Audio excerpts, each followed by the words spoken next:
Hey folks, Randy Newberg here. We're doing another episode of Hunt Talk Radio. And this time I'm sitting around with three guys that I often spend way too much time with. And they show me up. They teach me how bad I am at a lot of things. We just did a 9-day episode on our YouTube channel with this guy to my right. And he didn't get there till the second day. And I was calling the first day.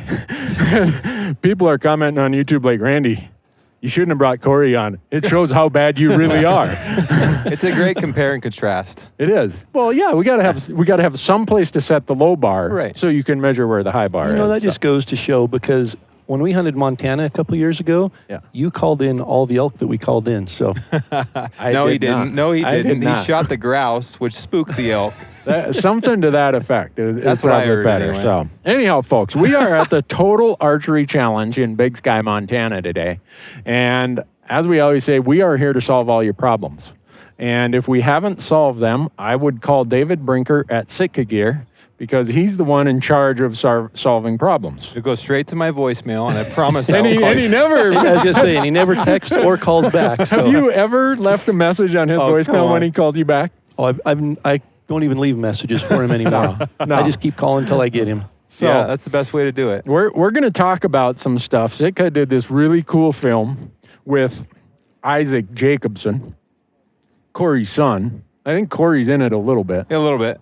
You won't notice me because Isaac stole the show. Right. We tried to keep him off camera as much as possible. and it's called The Linguist, right? Yeah.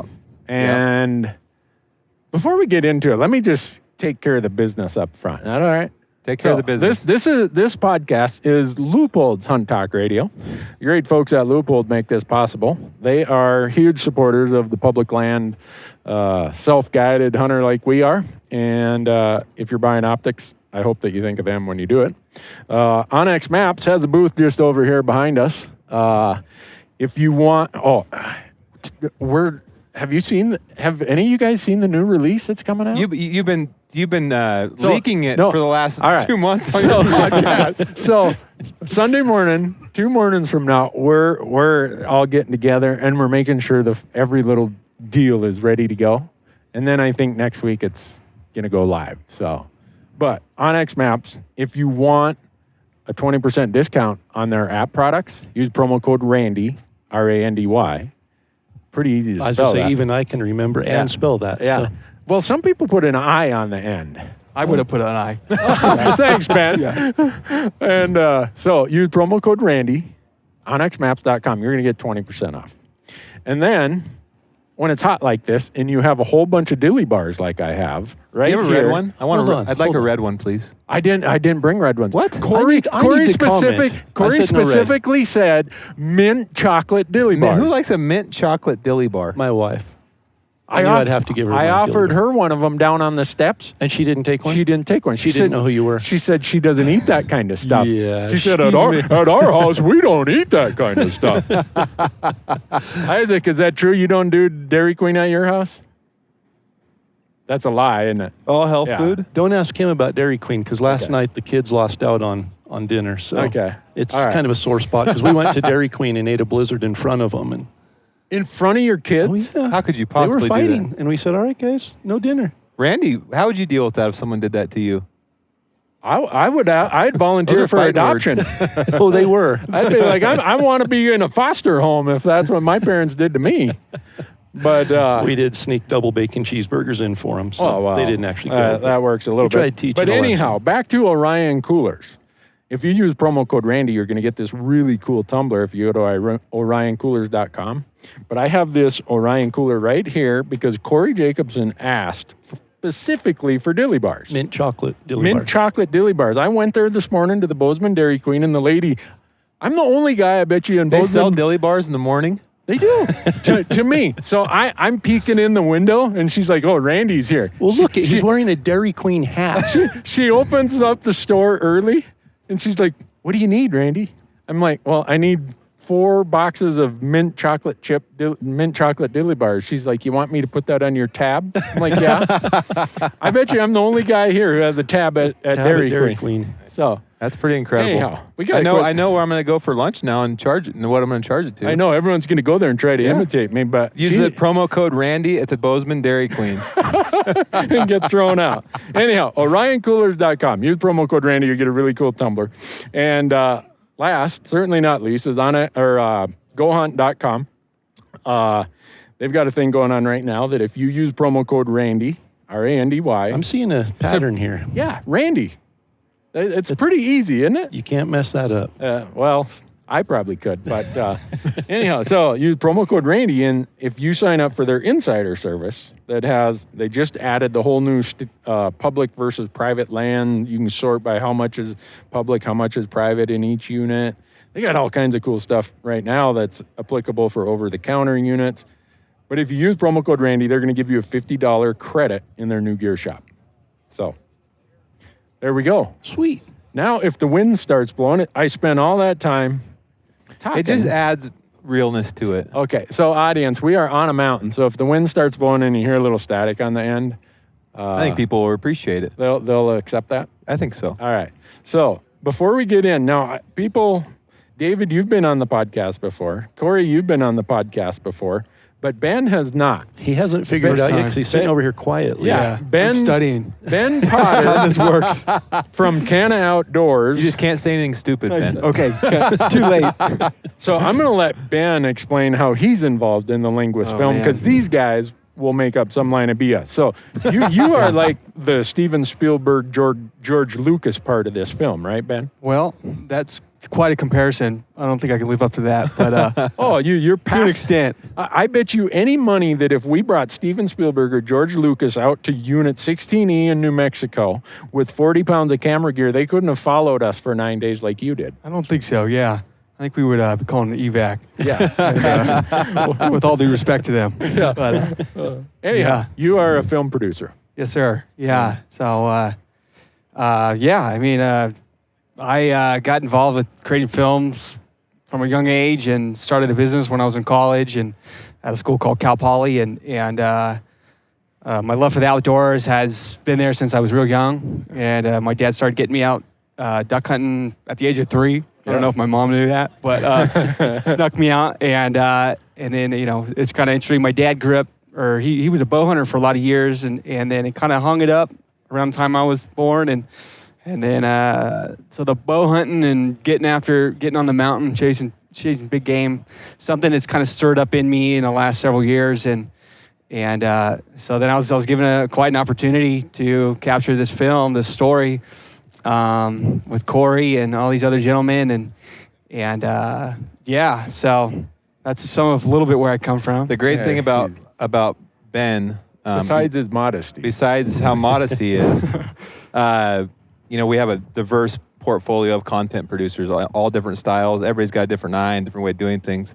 The reason we chose Ben for this project, among many reasons, but the thing that I loved about him is he's never been on an elk hunt before. No way. You till this year, Ben? You hadn't been on an elk hunt? And we baptized him by fire, I'll tell you that. Yes, sir. It was really funny because when Sitka first came to me, David came to me and talked, hey, I got a doozy for you. This is going to be quite a project.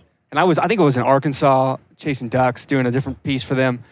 And I'm like, if you feel like we're a good fit. And in the back of my mind, I'm like, I have never gone elk hunting. and I was apprehensive to tell Corey that. Corey's going to be like, David, you need to fire this guy. Well, I knew within 3 minutes he'd never been elk hunting before. Yeah, right.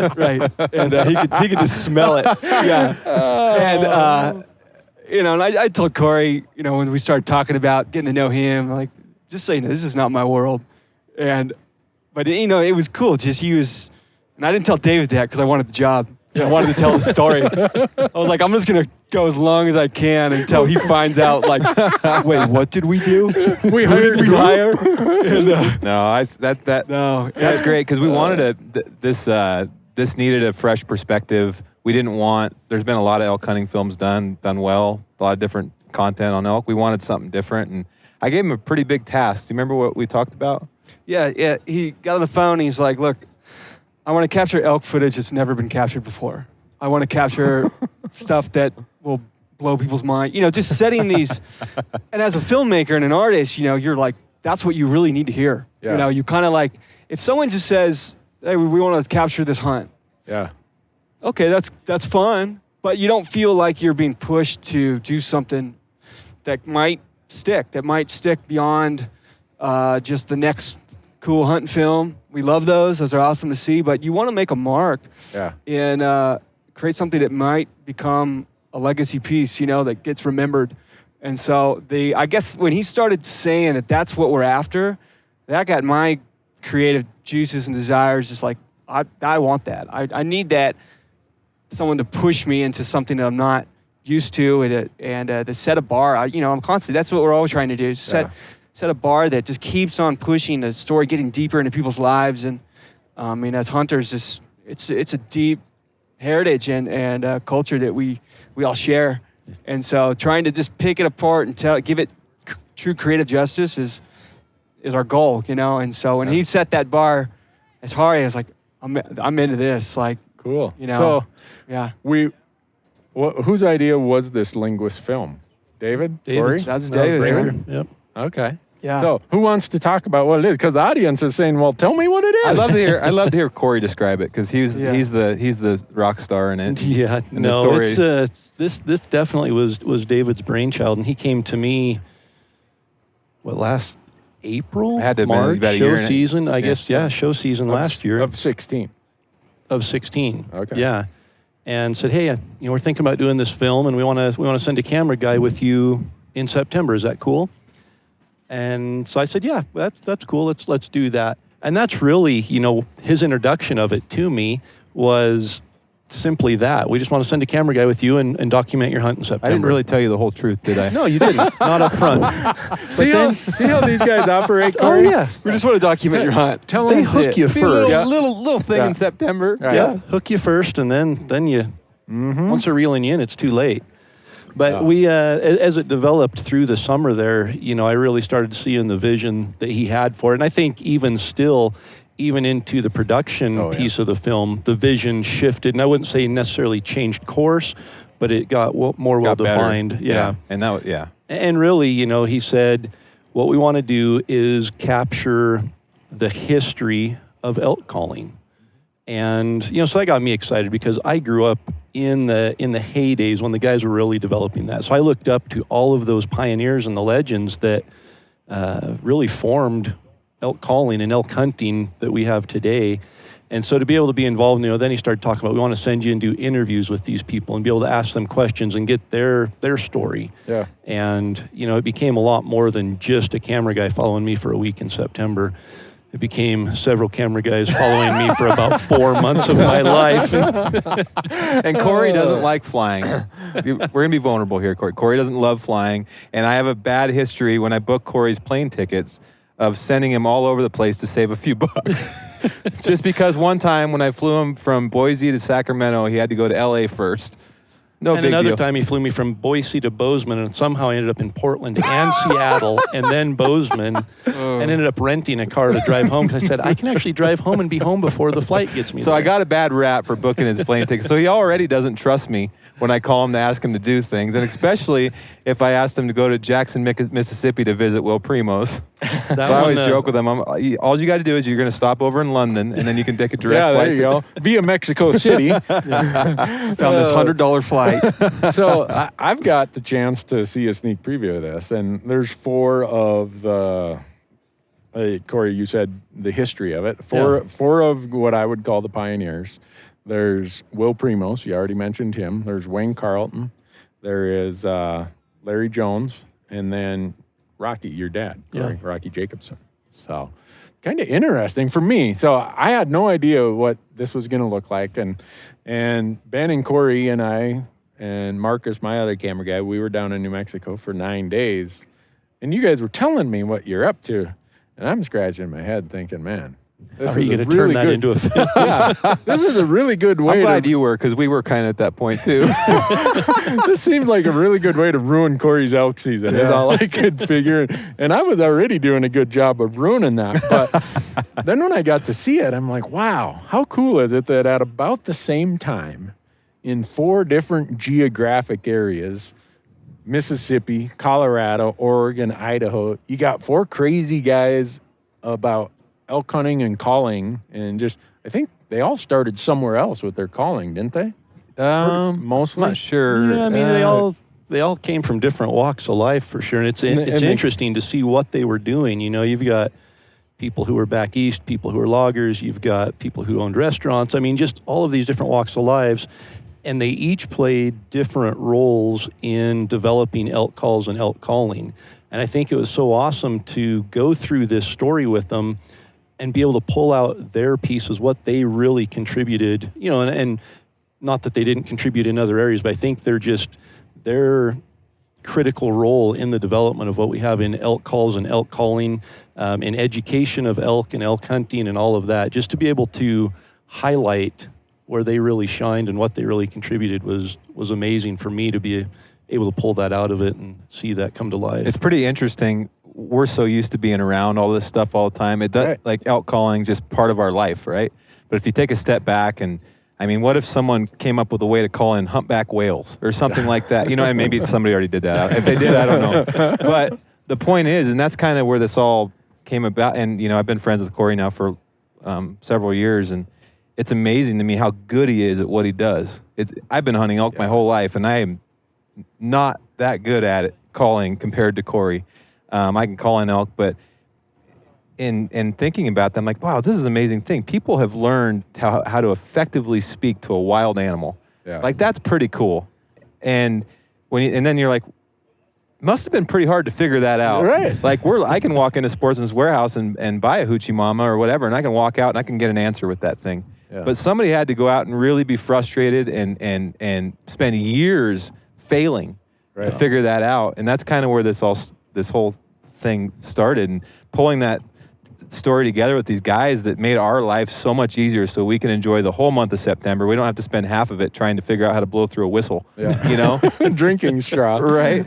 Or, you know, like Wayne Carlton, as he was talking, he didn't even think about calling elk, you know, the first few times coming out. And then as he started thinking about it, some of the methods that he used to try to do it, you know, as he touches on in the film, it was just, there's a history there that you don't think about because of what we have today. Right. I think a lot of things in hunting we take for granted that it's always been that way. Yeah.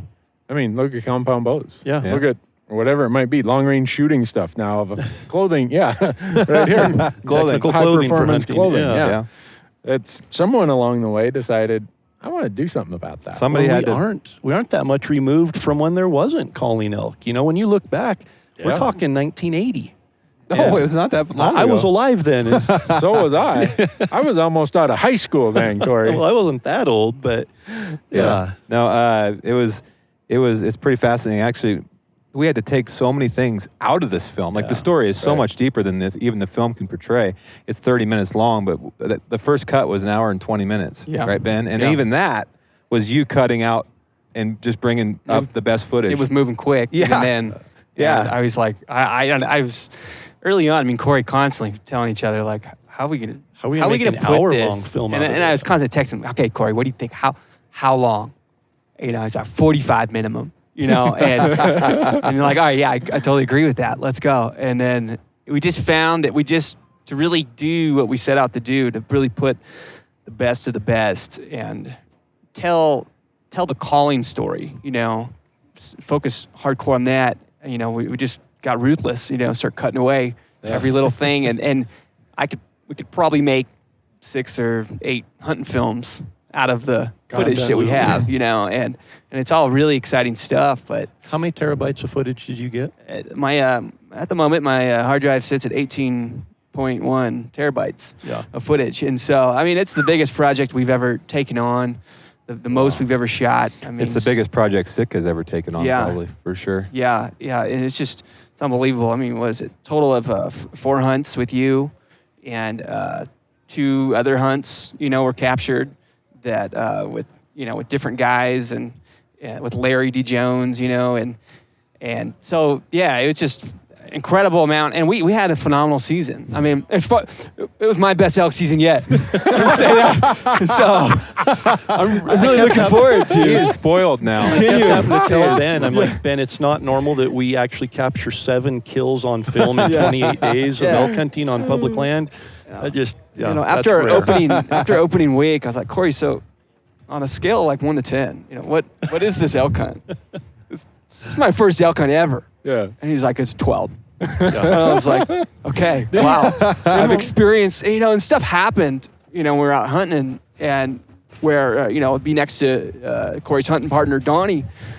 And we witnessed, at one point, this frenzy of elk just calling, and there were spikes, there were, 5 point. I mean, there were some big bulls in the back. It was crazy. And I turned to Donnie, I was like, "Do you ever seen this before?" And he's like, "Once before in my life." And I was like, I feel so fortunate to experience something for the first time. It seemed like we got the heavens shined, the elk gods shined upon us several times. And I say us, I wasn't there, but I was living vicariously through these guys as they were filming this, because Ben and Corey would text me after each one or when they got service. Yeah. And every once in a while, Ben would text me footage and be like, "Oh my God, I can't believe they got that." You know what? He texts me footage of this bull's nostrils, like 10 yards away on the red camera. I'm like, "Oh my gosh, that's so cool." But what it's pretty interesting. Like Corey said, the original brief from this was a lot about the history and all that stuff, and Corey and Will and all these guys.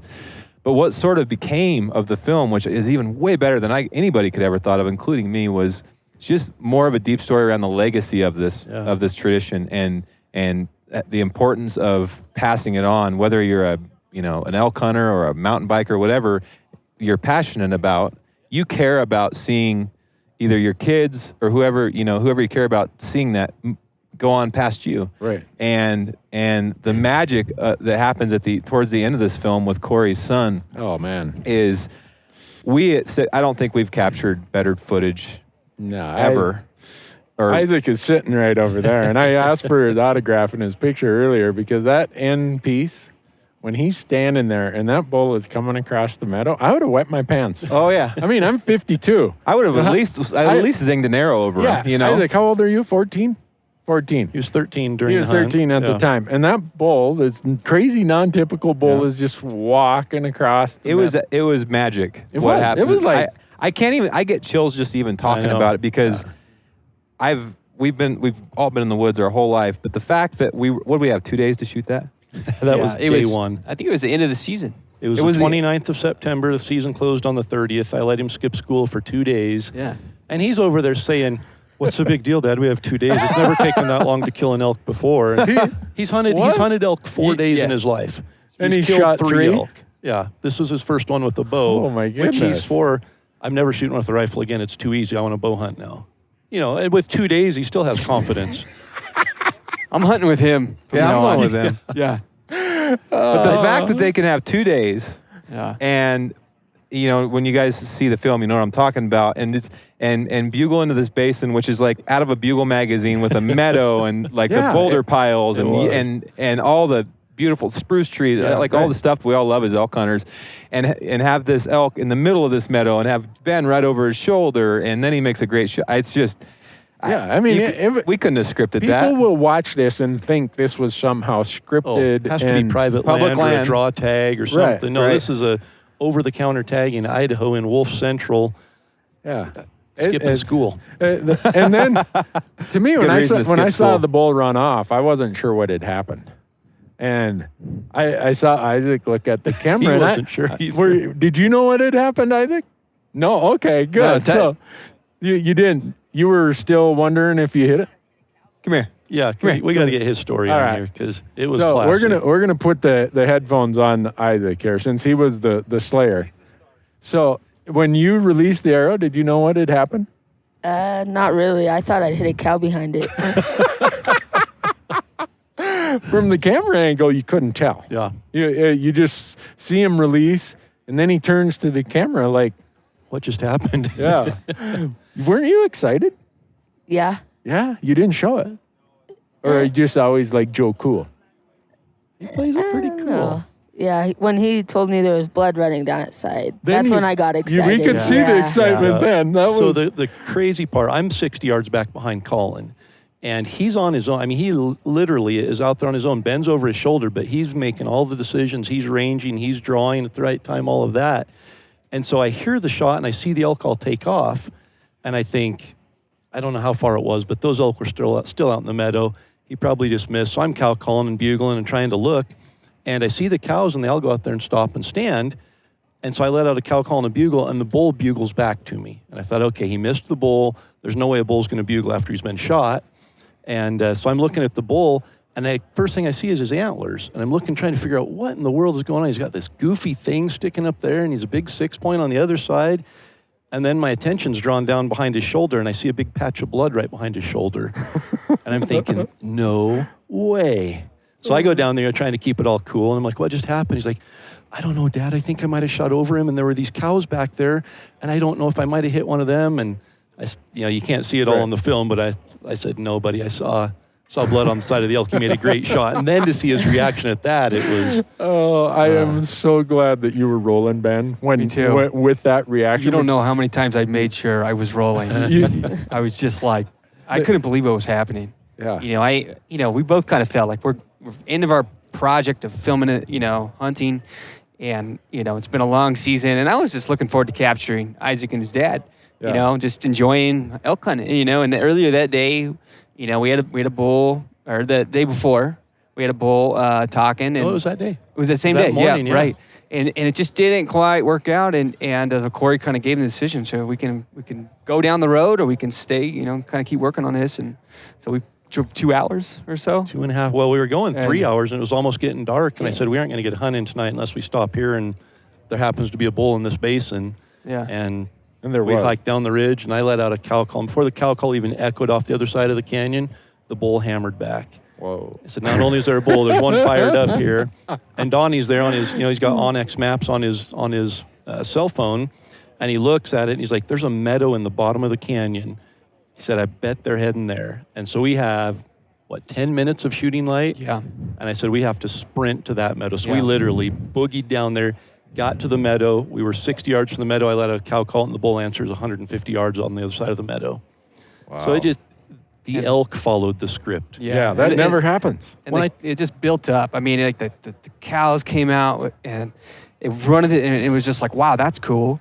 And then I think I was breathing harder than Isaac. I was so worked up over what was about to happen. And we didn't, and then this bull stepped out over his shoulder. Right. It just revealed, and I was just, what is that?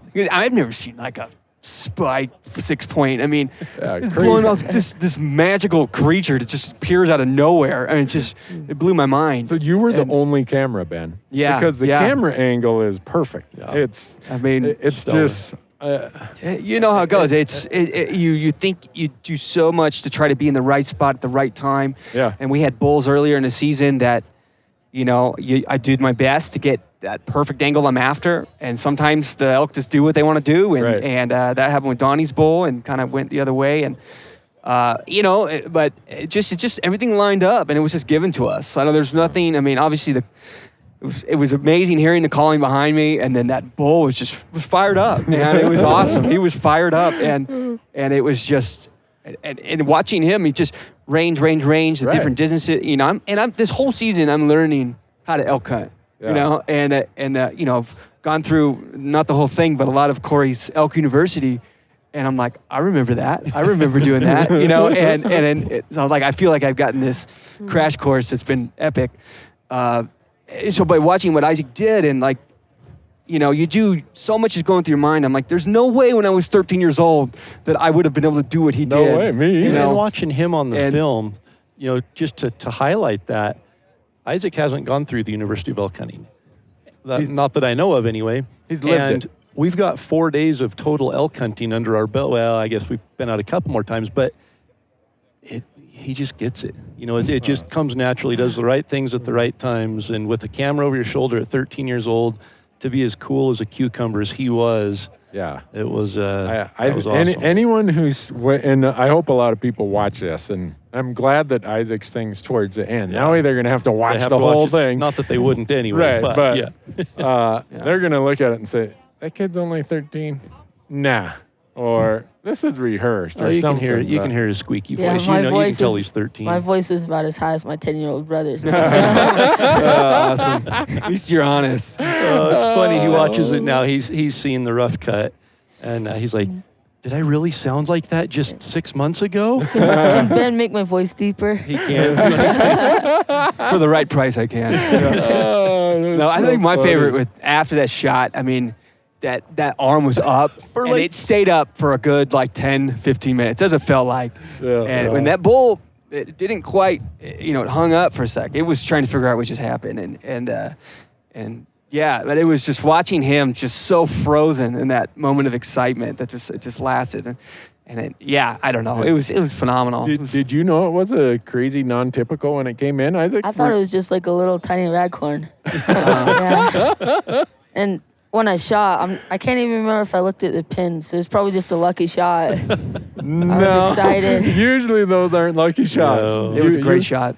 Yeah. I mean, even his execution of the shot, and it's obviously bends right over his shoulder, but he squeezes, release, his arm doesn't move. He is so locked in. It's just everything about it was picture perfect.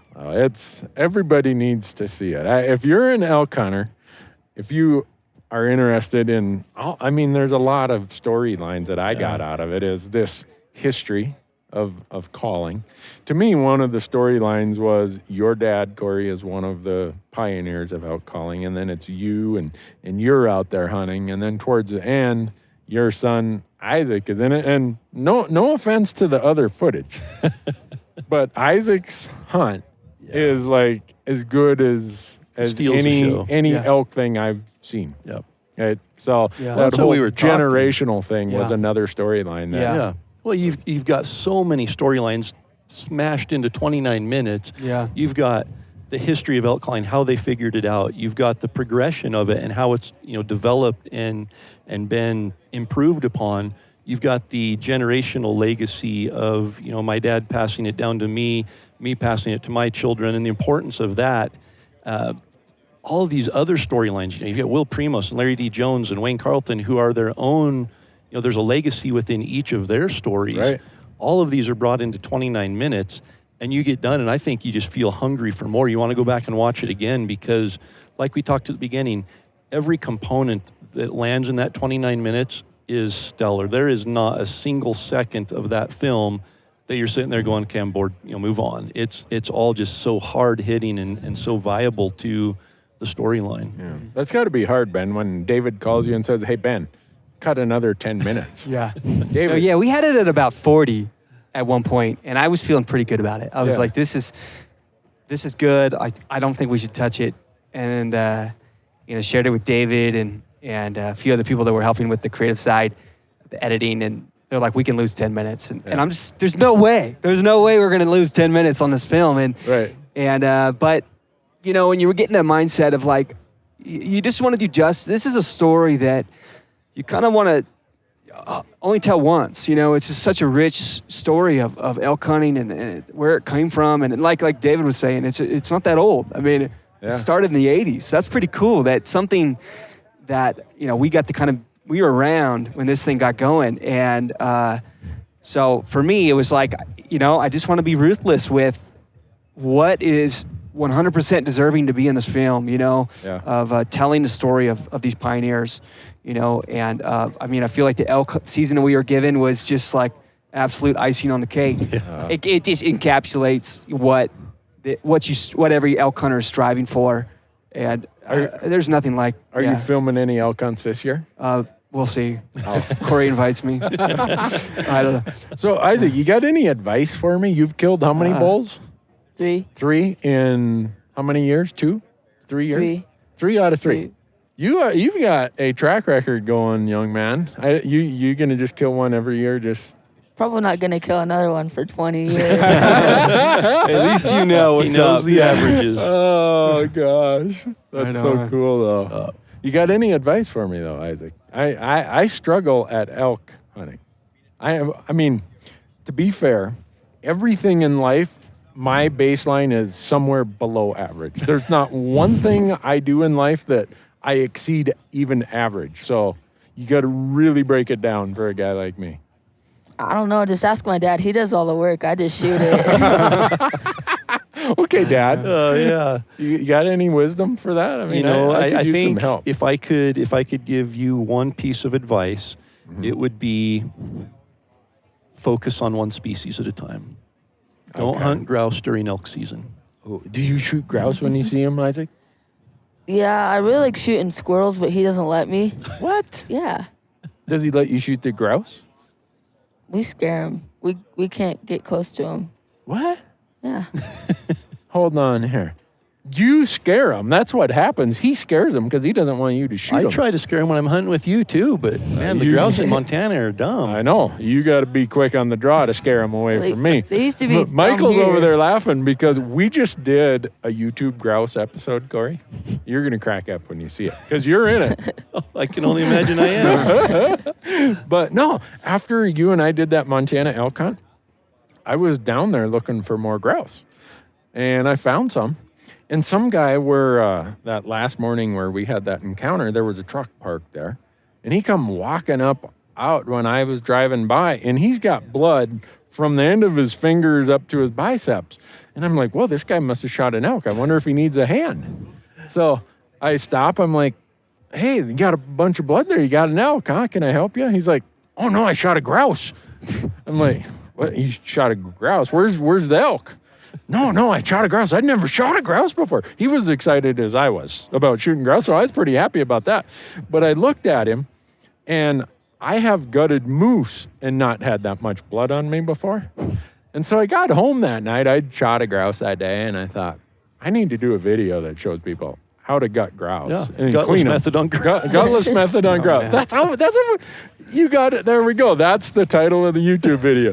So that night in my garage, it's poor quality video because it was raining like crazy. So I set everything up in my garage and I didn't have a lav mic on or anything, but I showed people, here's how you do it. And I mean, the guy, he must have had an ant crawl in his ear or something because he had a wad of blood where he'd stuck his finger in his ear.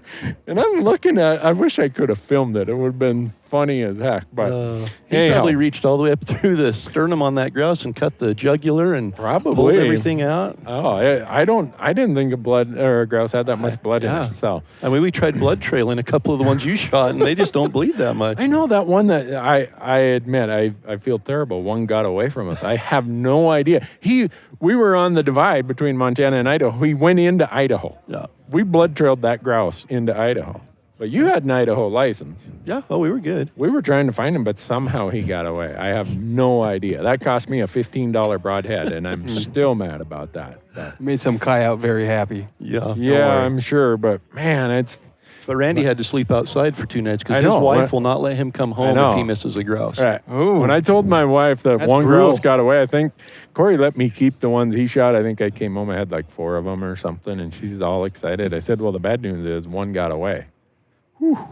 Yeah. Man. I hope our wives don't chat because I'll be in bad shape as well. I'll be sleeping outside all the time. Oh, but so that would be your advice for me, Corey. Don't chase grouse when I'm. You know, I don't have any advice for you. You've shown me how to have fun elk hunting. So Oh, it's really? not Is that all it's not all serious hardcore elk hunting, which I've kind of got locked into for a long time. Is Really? it's all the destination, not the adventure. So Well, I don't know that it's necessarily that mindset for you. It's just you like to work hard at it.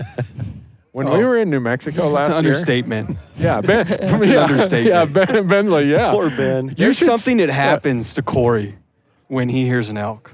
There His is. face just turns in. Right.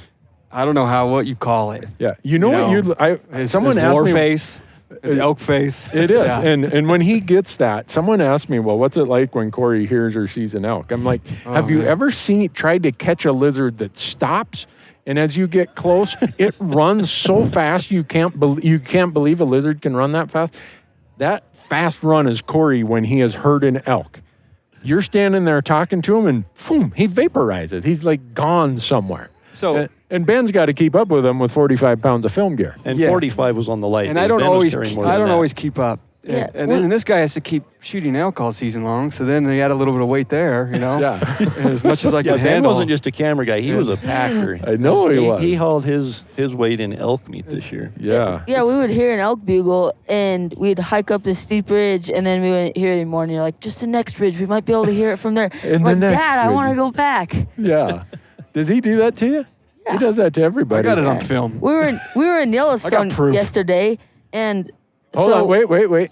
You can't go to Yellowstone. No, we weren't hunting there. We were just looking. Okay. You can't call in Yellowstone. You can't hunt in Yellowstone. Yeah, it's kind of stupid. We were just hiking. Yeah, we were just hiking. All right. I thought he was going to tell me some story about he called this big elk right up to the truck or something. I had to take him and show him where we used to go and look for elk sheds. How many elk sheds there used to be there? I'm like, let's just walk up here. But before people get all worked we up, aren't keeping the elk sheds. We take pictures of them. And just so people know, because people on podcasts, they'll take anything you say out of context. Assume the worst. and your dad will be getting a call from the Yellowstone National Park ranger. Give us our antlers back. Yeah. So anyhow, you were in Yellowstone. Yeah, we'd find them, and then he'd be like, well, there might be some more up here, so let's just climb to this next point.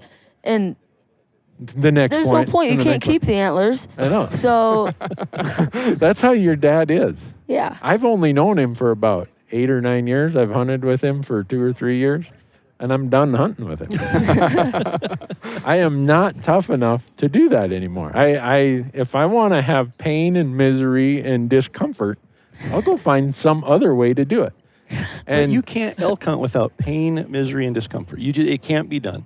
I know that. Successful. But there's doses in moderation. That's true. So all 9 days of our New Mexico hunt are all out on the YouTube channel now. And I think people have a whole different understanding for what it takes to kill an elk on public land with camera guys following you around. But we couldn't have. So, Ben, you showed up there. You guys had just had this great week or two prior to showing up. Aren't you glad that the week prior and 2 weeks prior weren't like they were in New Mexico last year? Absolutely. But, New Mexico, it kind of completed it. It was good for me seeing that side of the pain and the misery, the pursuit of how far, an elk hunter will go to look that elk in the face or hear that elk, bugle.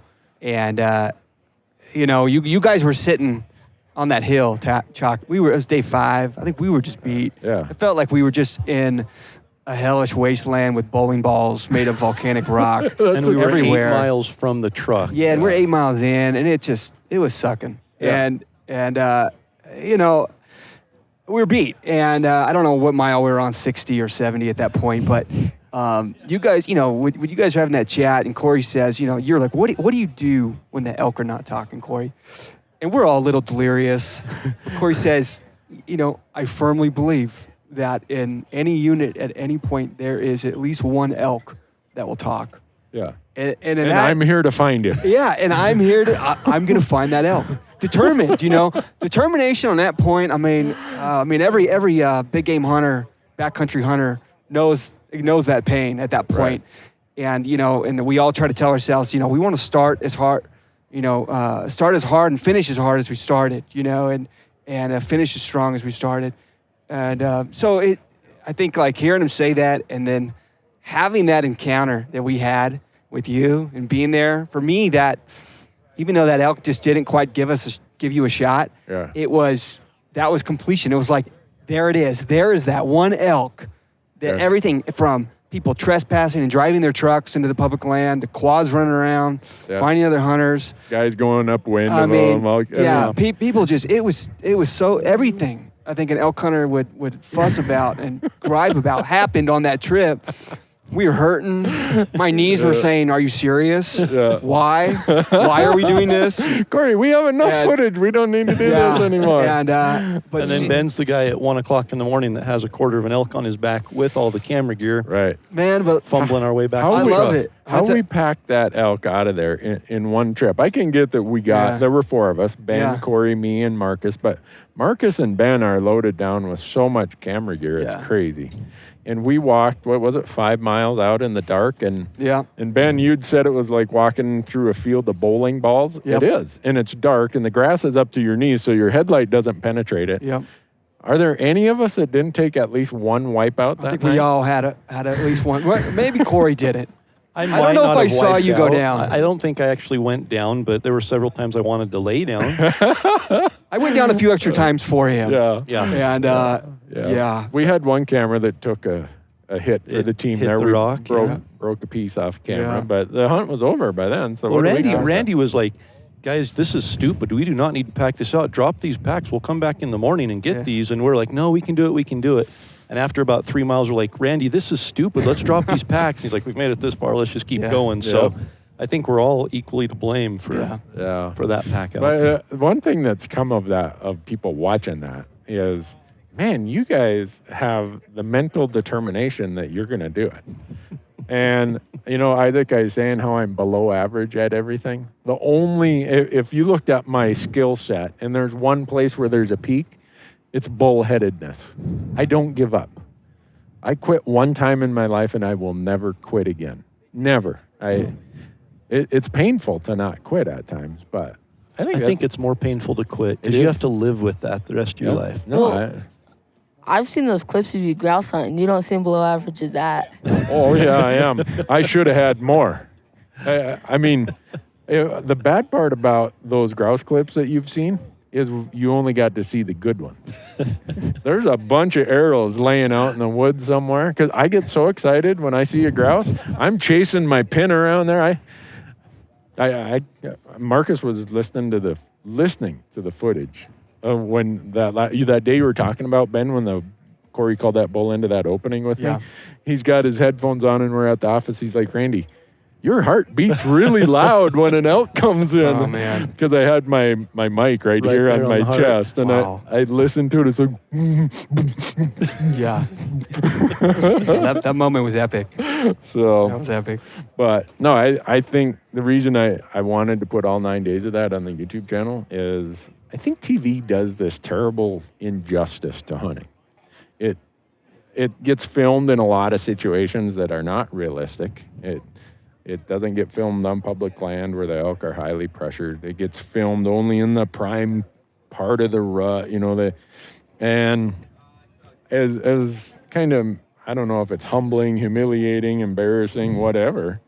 I wanted people to know that even guys who get to hunt elk as much as you and I do, struggle every day. There's nothing easy about elk hunting. Not on public land. And if you do it enough, you will have days like we had last year where it's just epic. Right. But those days are very rare. And it's not once a season even. It's once every 5 or 10 seasons that you have a day like that. Yeah. But I think just the memory of that day carries you through until you have another one. Right. And I don't think successful hunters never quit. Season might end, but they didn't quit. Season just closed. Yeah. And next year they take it up again and they take it up again. And I think if you're a quitter, you get into elk hunting and you quickly say, this isn't for me. Yep. If you live, eat, and breathe elk hunting, you're not a quitter. Yeah. Mm-hmm. It's like a bull rider. Bull riders are just tough. Yeah. They aren't smart enough to realize what they're doing.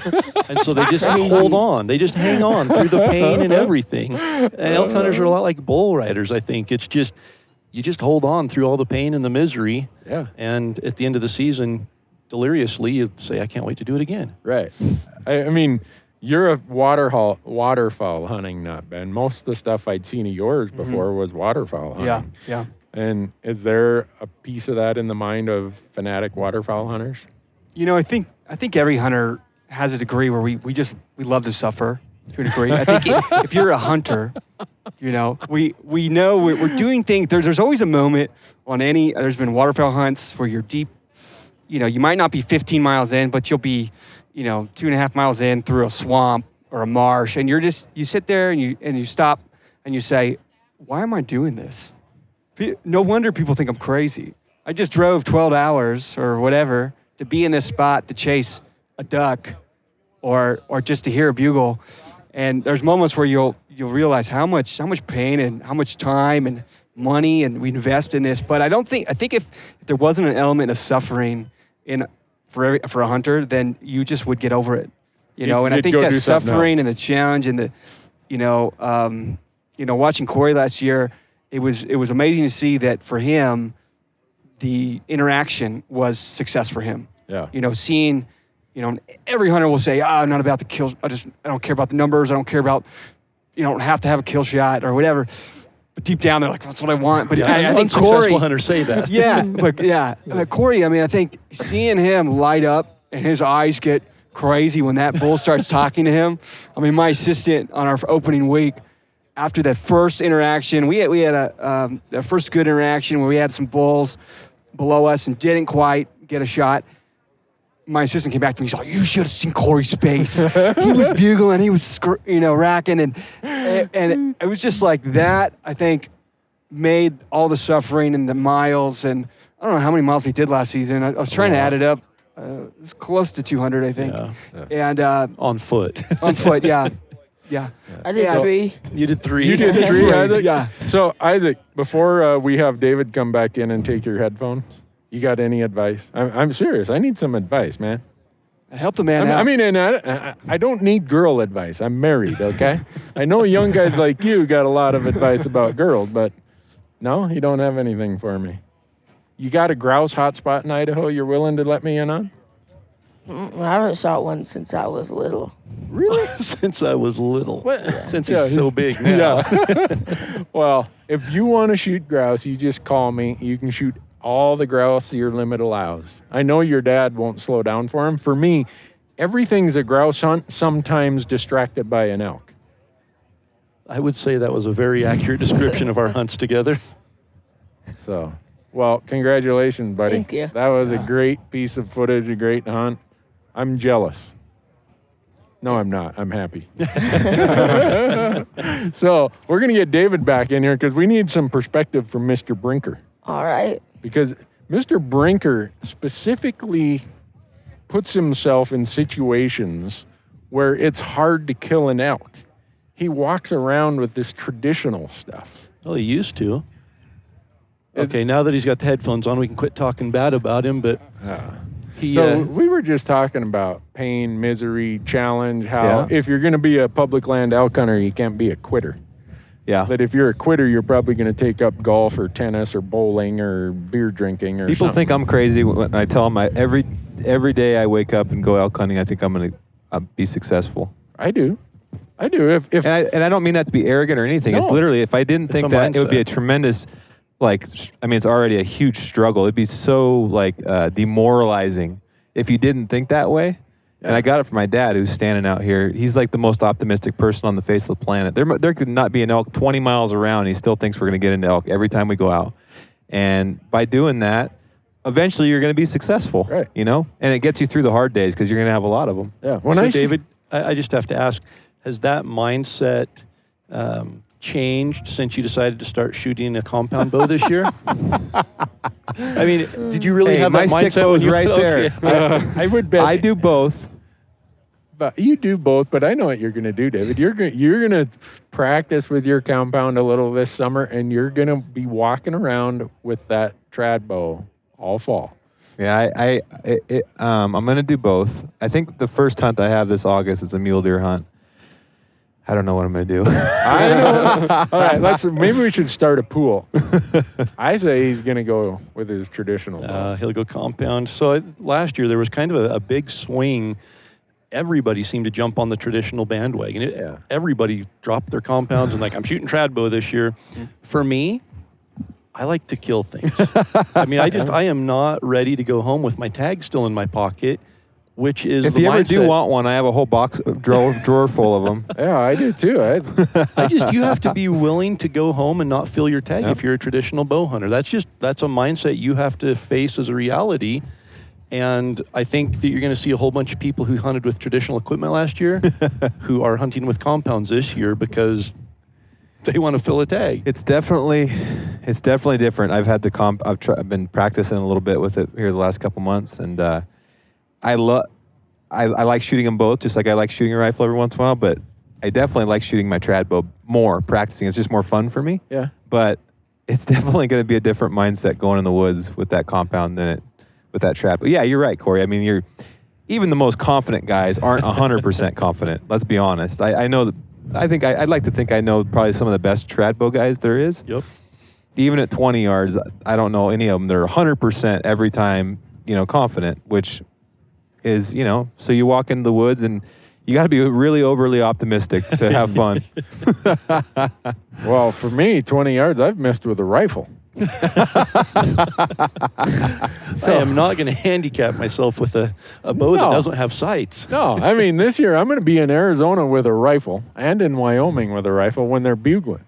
That's a wonderful And it thing. makes zero, I have zero guilt about that. Oh, you should None. No, I am so happy. it's a wonderful feeling. Yeah, that I can hopefully get that elk within about 80 yards, and I'm going to poleaxe him with a rifle. Yep. And have zero. And every time that you've Concern. had situations with your bow where you couldn't get any closer and couldn't get it done, it's going to come back and be like, all right, I got this. We're balancing the ledger a little bit this year.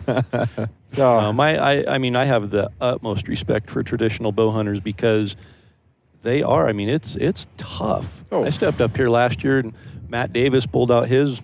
I don't know if it's a recurve or a longbow. I don't know how to tell the difference in them, but it didn't have sights on it or wheels on top or bottom. And he hands it to me, and I fling a couple arrows, and I don't know if it was Smack Talk that initiated it, but all of a sudden there's a traditional challenge. oh, really? And so all these traditional guys are shooting, and I step up. It's my turn. They save me for the last, and I hit the dot at 20 yards and closer than all of them. And so, I'm feeling pretty good about myself. I think I shot 16 more arrows at 30 yards and never hit the target. So you should have stopped. Yeah, I should have stopped at that one because it is not easy. Well, I just think about archers in general, and I love archery hunting. And I've said this on prior podcasts, I didn't grow up with it. I didn't start archery hunting until I was 33, 19 years ago.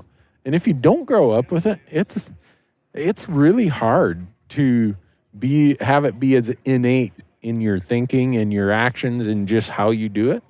It takes so much concentration to learn it and walk yourself through it. You give me a rifle, I've been shooting rifles since, forever, or a shotgun. It's just like, boom, boom, boom, no problem. So I look at you guys who grew up with it, and I'm jealous. Totally. The compound's not an easy thing to learn either, to be honest. And because I've shot a recurve my whole life, I've shot rifles my whole life too, but I've never shot a compound. And we went out and shot the Sitka course yesterday, and I've never had to look at a bubble. I didn't even know what a bubble was. What bubbles you guys thought? Because I remember a couple years ago I came out here and everybody blamed every bad shot. Oh, my bubble, my bubble, my bubble. I just got sick of hearing it. I'm like, what is a bubble? And yesterday I'm like, oh, is that you should pay attention to your bubble. But with my recurve, I have 3 very simple, clear steps that I go through every single shot. And I don't know what you guys do with those compounds. You must have like 7 steps, unless you do some subconsciously, which I'm not very good at. I got to think through it. Yeah, I do too. You got bubbles and sights and peeps and grips and releases and all this stuff. So I'm going to fess up. What's this bubble crap you're talking about? I don't have a bubble. So on your site, Randy, there's down at the bottom like a little plumber level down there. Yeah. That's to keep your bow level when you're shooting. Oh, they call that the bubble? Yeah, that's Hey, your so bubble that's the in your bubble. level. You'll hear it a lot this weekend. So I got a funny story about bubbles and levels. So my brother's in Minnesota. He builds log homes part-time for a living. He hires this guy. And he's telling me, I'm like, how's it working out? Well, I don't know. This guy, I'm not sure about him. He's bragging about how great he is and da-da-da. And the other day, I asked him to measure something and cut it. And I said 54 3/8 inches, and he brought it back. It was like 50 inches. And I said, what's going on? I said 54 3/8. Whoa, what do you think? I know calculus or something? He said, so I thought, well, I better cut him some slack. And we were sitting at lunch the other day, and the guy, kind of in that trade, if you have a big 6 foot or 5 foot level, it's kind of like, you're somebody now. Yeah. You showed up with your own piece of serious gear. Yeah. And the guy's looking at it while they're eating lunch, and he says, with a bunch of expletives, they ripped me off. Look, they didn't fill this bubble the whole way. So I'm not quite as bad as that guy, Corey. I know what the level was for. I didn't know what you meant when you said that's called a bubble. You got to know the terminology around here, because you'll hear the bubble. My bubble did this. My bubble did that. And then they start getting into third axis. Oh, I I haven't adjusted my third axis yet. I'm like, I don't even know what his first axis is. So, What dimension are you from? Is the Matrix or what? It's that serious, huh? Yeah, I mean, you get on steep side hill shots, and you find out if your third axis is dialed in or not.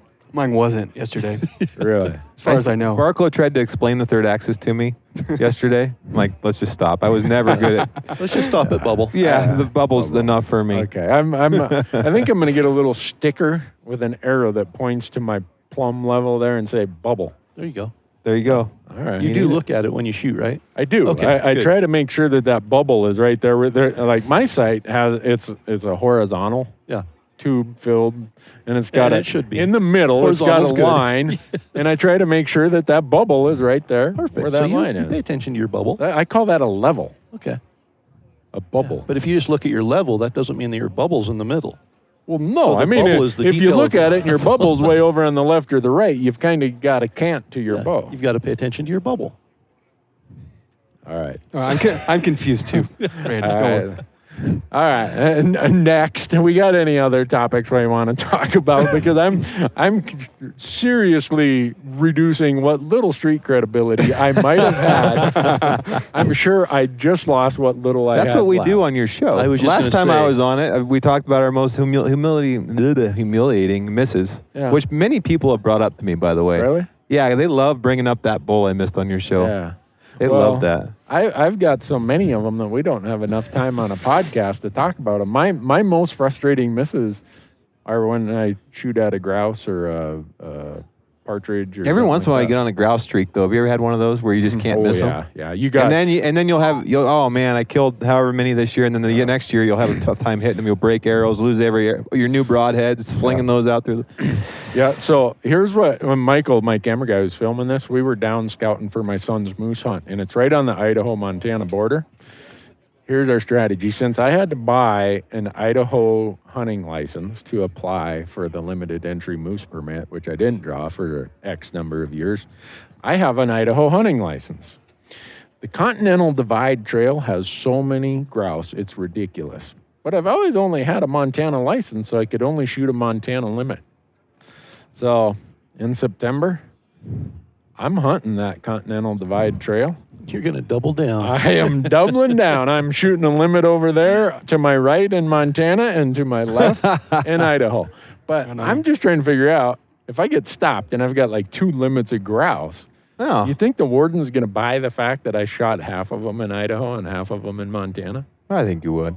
You I think so? the thing you're going to have trouble selling him on is that you're actually moose hunting and not grouse hunting. Well, we're getting the grouse out of the way before the moose hunt starts. But I was thinking also about picking up an over-the-counter Idaho elk tag. But that would just distract me from grouse hunting. It'd be a $400 distraction. It would. You gonna go? You gonna go shoot the Sitka course today? No, Just got I didn't thinking even about. bring, I don't didn't see your even bring bow my laying bow. around here I anymore. didn't even bring it. I brought a whole cooler full of dilly bars. Where's our dilly? Are we gonna eat them on the show, or are we gonna wait till after? I'm kind of Fine. You really. He's holding me hostage here for Let's Well- get that linguist sign out of the way and get Yeah, those dilly well, bars here. Well, I didn't make this up, guys. You guys think I made this up? I started an Instagram story. I don't know how to do it. My video cut off. What you can only do like 15 15 seconds. I didn't know that. I'm standing there, blah, blah, blah, blah, and my Instagram story cut off when I'm talking to the owner of the Dairy Queen store. Ooh, those look good. You know, Mountain Op should do a dilly bar. I got some for him. I told Why don't them, they do a dilly bar? I told them, I said, I saw the people in their booth. I'm like, you know what?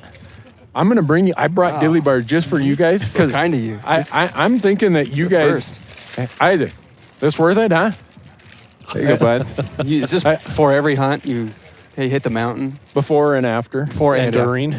You put one Donnie. in the pack too? So you missed out on the season before when I hunted with Randy in Montana. We got done with the morning hunt, and I'm used to going, as you noticed, we hunt all day. Uh-huh. And we got done with the morning hunt, and Randy looked at his watch and said, we can be at Dairy Queen in 33 minutes. Yep. Hey, And I thought, okay, he's just joking. So we walked back to the truck. We didn't even talk. He just got in the truck and drove to Dairy Queen. yeah. It's like 9:30 in the morning, 10 o'clock in the morning, and we go up there, and he just walks up. I want I'm banging on the window. I'm like, hey, 3 large blizzards, please. they weren't even open yet. I couldn't believe it. We hadn't even had breakfast yet. Oh. So Corey wondered why we hunted up by West Yellowstone. Because it's the only Dairy Queen I know in really good elk country that stays open in September. Well, the really good elk country is questionable, but All right, we called in elk every day. Are you good? How's that, huh? This is my first dilly bar, by the way. Ben, come on. I'm sorry. I just got to be honest. First you say first. But I'm honored to have it first sitting here with Elcon. you gentlemen. Yeah. And then and now it's first dilly bar. Yeah. Isn't it amazing? It's really good. Mm-hmm. Can I take some home? Since you're sponsored by them. I'm not sponsored by them. You're wearing their hat. I know. That means you're sponsored. No, you want to know why I'm wearing this hat? So people, I think I'm getting a little bit overboard on the Dairy Queen stuff, but it's with a purpose. And the purpose is this. I'm 52. I mean, my better days were behind me by about age 22. But I see this social media world where if I were just getting into elk hunting right now, I would think that you need to run 8 hours every morning, bench press, do leg lifts, everything else for another 4 hours, eat nothing but tofu and kale, and then you just might be able to be a novice elk hunter. That's how it's getting anymore. Well, that's Hold because on, I can't comment here. I'm eating my dilly bar. You do. that's because of Corey's biceps on the social media. You see these guys out there, and I mean, I'm an accountant, okay? Think about it. I walk around with a pocket protector half the year, with a green visor, balancing debits and credits.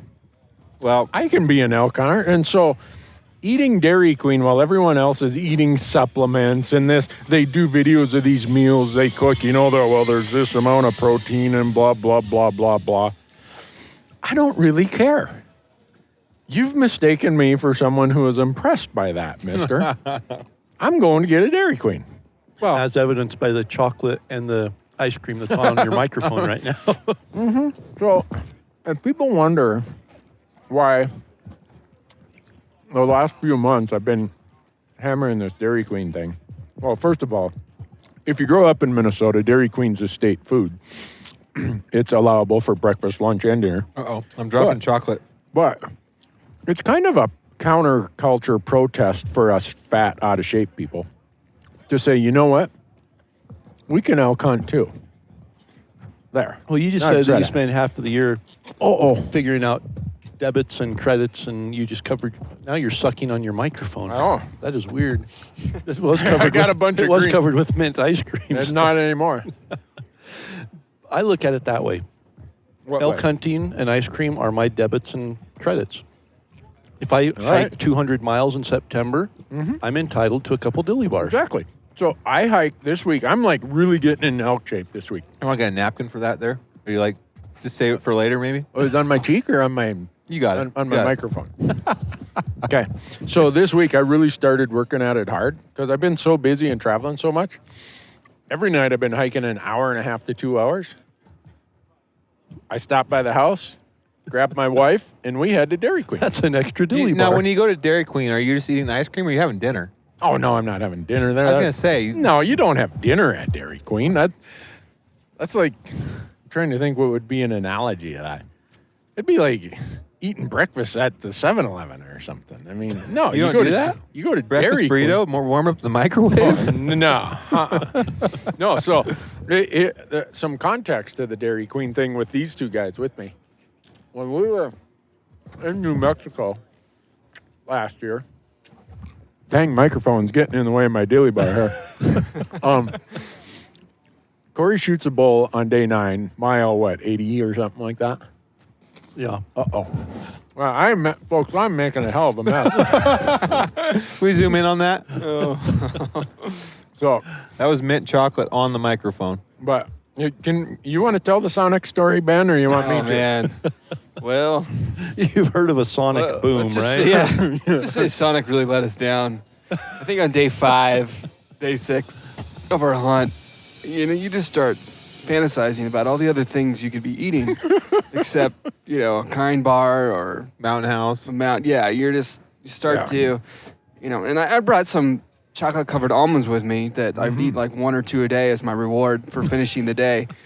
But getting down the hill, down the mountain, and the only thing around was a Sonic, and I'm not familiar with Sonic a whole lot. Me either. Trusted that Randy second best was, and it's let's just they see- let us down. Let's go ahead even and just build it. throw I'll me build under it the up. bus I'll a build it little up here. even a little more. So we've been talking, and it's in the footage that we've put out there. Corey's talking about blizzards kind of every day, to the point where we're all getting pretty hungry for a Dairy Queen. We were eating onions in the wild. Yeah, we're That's eating how wild hungry onions. we were. I mean, it was like starvation rations, and we're packing Corey's elk out that night, and it's I don't know midnight, 1 a.m. by the time we get to the truck, and there's one day left, and I'm like, I am not hunting tomorrow. We're packing up camp and we're heading to Dairy Queen. All this talk about Dairy Queen, Corey, I'm going. So we drive, we get everything taken care of. We drive, we stop in this little town. And by this time, I'm like really amped up for this idea. It's been 10 days since Randy's seen a Dairy Queen. Yeah. And so we stop at a gas station, and Corey comes up with the great idea because he's like, how far away is Dairy Queen? I said, well, it's like 3 towns away. Which was 3 hours. Yeah. He said, well, there's a Sonic right over there. What do you say we do that? That's just as good.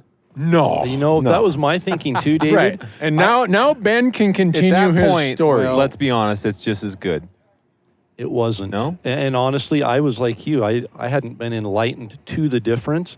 There is an absolute level of quality difference between Sonic and Dairy Queen. It's not even in the ballpark. Yeah. I mean, face it, Sonic is popular in places like Arkansas. That tells you what quality I'm of food staying out it of must this. be. I'm staying So you're out. saying people from Arkansas are at a lower level of quality than those from Minnesota? I am saying my sister and my brother-in-law live in Arkansas, And they're okay and eating I've spent Sonic. time with them, and they're wonderful people. But what they eat is why people die at premature ages in Arkansas. So you're saying dilly bars are healthy? Well, they're as healthy as bad food gets. Okay. As healthy as unhealthy food gets. So, no, Someone needs to come up with a supplement dilly bar. Oh, That's man. it. And you could easily take a Mountain Ops product and turn that into ice cream somehow. We should Well, get probably those stop guys talking over about here. it. Yeah. We Get should them probably over here. stop I got talking some about food that. for If him. we had Mountain Ops ice cream. get Jordan written- If written up Jordan first. and Casey were here, if you guys are listening, that's my idea. All right. I want 1%. So we stop at the Sonic. It's Corey's idea we stop at the Sonic. And all 4 of us barely get to the interstate before we're getting text messages back and forth. Where's the nearest restroom? It was bad. Yeah. Wait, I think Ben had the I had the worst experience with the Sonic. Let's just say it hit me hard. I don't want to gross out your Yeah, whole following. It was. But, There's it only was- about 100,000 people listening to this. There's guys. only there was only one bathroom, and I think we were all I don't know. Stop I there. don't want to discredit Sonic. Maybe Sonic is a great they're thing. doing but, the best they can. But it was my first endeavor. No, that was the first time I went to Sonic. It was pretty good. Yeah. And then we did that one, and boy, I tell you what, I wasn't right for about a week. You know, one of these days, you They guys don't are even gonna let you invite go me in on their a hunt. actual restaurant. Invite me in on an elk hunt with you guys one of these days. We invite you every time, but you're too busy hanging out with the beautiful people of the world. Right? Well, Randy and I are down Most often- sweating in the Yeah. New Most Mexico often hunting sauna. by myself. So No, that's not last true. year when we were talking to you, you were hunting with, let's see, Larry Oh, yeah, I was and with Larry last year. Barclow. we invited him, and he's like, "Well, Yeah. I've got these other people who are really Yeah. important." Yeah. I did get to shoot a deer with Larry over my shoulder. That pretty was cool. cool. Yeah. Back to this whole I'm like a contrarian. Do you have any thoughts, worries, or concerns about this whole everything's? I feel like hunting is starting to become a little bit of a bro-ish, badass kind of ego thing, or am I just observing it because it rubs me the wrong way? Therefore, I pay too much attention when I see it. I think so. I had the opportunity to hang out with Cameron Haynes for the first time. Mm-hmm. I met him a bunch of times, but here a couple weeks ago, I was with him at. And I wasn't referring. No. necessarily But to Cameron. I'll get to the point. Okay. I'll get to the point. I got to shoot with him last weekend at Snowbird, and I've always respected what he's doing, and knowing that I can't physically, or I guess maybe I could. I don't know if I could or not. I don't even try to do what he does. I don't want to, and I never will. You know what I realized about like people like him who promote that hardcore sort of physical fitness part. They inspire a lot of people that wouldn't have been that healthy. You know what I mean? They inspire a lot of people to be better, which I respect. Now, do I think you have to be like that to kill an elk? No, I don't think so. And I think if there's guys out there that think you do, then they're just plain wrong. But I do think if the healthier you can be physically, if you want to be super ripped and go out and kill an elk, that's great. I feel like if my personal opinion is, if people spent just as much or more time studying maps and habitat and animal habits, they would probably be more successful or even increase it even further. I guess that's where I'm moderation. I guess that's where I'm be trying a good to shot, know the animal, be healthy. You know, it's kind of a more comprehensive. That's where I'm trying to take my kind of contrarian view with all this kind of using Dairy Queen as kind of the humor part of it is if you it's not it there is definitely a function of fitness. The more fit you are, the harder you'll be able to hunt, the more you'll be able to do it with that less pain and agony. But you just said it, David. If you spent half of that time learning elk behaviors, elk just habits, the terrain, and everything else, you'd probably be more successful. I think that's why people like Cameron are really successful, because they're in great shape. They're extraordinary shots, but they know the species, and they're a well-rounded hunter. If you think that you're going to start into bow hunting and just get in shape and learn how to shoot a bow and be successful, you're going to be humbled pretty quickly, because it has a lot, just as much or more to do with knowing what the heck you're doing once you get out there. You know, someone like Cameron Haynes, he's not just a great physical specimen of an athlete. He's a great shot with a bow. He understands animals. Yes, his focus is on physical conditioning, and that's his platform. But you look at anybody, and I don't care how good a shape you're in, if you can't shoot a bull, if you can't call, if you don't understand elk or can't scout, it does. You can high color the mountain all you want. Yes, it'll give you an advantage physically, but we're doing 2 boxes. Well, no, I was going to hand some out. There was some. Andy's breaking out the second box of dilly bars. There were some kids Cameron would be over so there. disappointed in us right now. Hey, Isaac, can you have that young guy come over here? I got a dilly bar for him. Where'd he go? Huh? Took off running. Stranger offering candy. I agree, Corey. And you see it a lot on these public land trails. You know, you get these guys that just bomb in 10 miles, and I'll go hunt the first mile or two and be just as successful in terms of sights or seeing elk and being an elk as they are. So I don't know. My dad told me when I was young, anything in moderation. So that's my point of view on it. I work out all summer and run and trail run and all this stuff. I'm not the most ripped guy, and I probably never will be, but I also try to balance it with shooting and scouting and looking at maps, and then also learning from people that are way better than I will ever be, like Corey and Randy and all these people. If you can just kind of be a sponge to information and try to, it's a more intelligent way to approach it as opposed to just being a physical specimen, then you're going to be more successful, I think. No, it's not about selfies on Instagram. I mean, that's not, some people, that might be their platform of why they work out. But if you work out and your motivation is elk season, you are a better elk hunter when you're in shape than you are when you aren't. That doesn't mean you're better than me or better than him. You personally, your level of quality of elk hunting and your chances of success are higher when you're in shape. That doesn't mean you can't be successful when you're not. That is an axiom that holds true in elk hunting. The better shape you are, the better you're going to be, the harder you're going to be able to hunt. Less likely you're going to quit when you should go further. But somebody who bench presses a truck and runs multi-marathons isn't necessarily going to be a better elk hunter than Randy, who doesn't do that. And that's what everything I try to stress is hunting is not a competition. It's not a comparative thing that you need to say, he's in better shape than me, so he's a better elk hunter, or he's a better caller. It doesn't matter. If you invest in yourself, you are a better elk hunter than you were before you invested in yourself. With anything in life, an investment in yourself is what returns. So I guess if you're going to be a better person by doing it and better hunter, then I think it's great. You know, one thing I feel like I've seen is it's gotten a lot of guys that maybe just spend all their time in the gym and they relate with that, and they follow guys like maybe like Cameron Haynes or whoever they're inspired by, and maybe it's got them in the field for the first time. Yeah, and that's great. pretty cool. No, and I think kind of that gives is great. a new purpose for what they're doing in the gym. They're like, wow, I can take this and I can pick up a bow, and I can now. I mean, I've had guys hit me up and just say, man, I just following what you're doing. I want to get a bow, and I want to just get out in the woods and learn. And they've never bow hunted before, and I'm no expert and new to the sport as well. But I liked seeing that, how like something that for them it might have just been all about their body and their endurance or whatever, has maybe opened the door for a new passion, and then they're gonna, give them time. And I think definitely it's important to, as hunters, we need each other, we got to stand together. Right. And there's all these different people focus on different parts of hunting. And I think if we do turn it into these camps, I feel, and you start dividing into these different tribes, I think it can be, it's not healthy for hunters as a whole. No, I agree completely, Ben. And I guess when I brought that up, I didn't have anyone or anything in mind, because Cameron and I just talked on the phone not too long ago, and we talked quite a bit.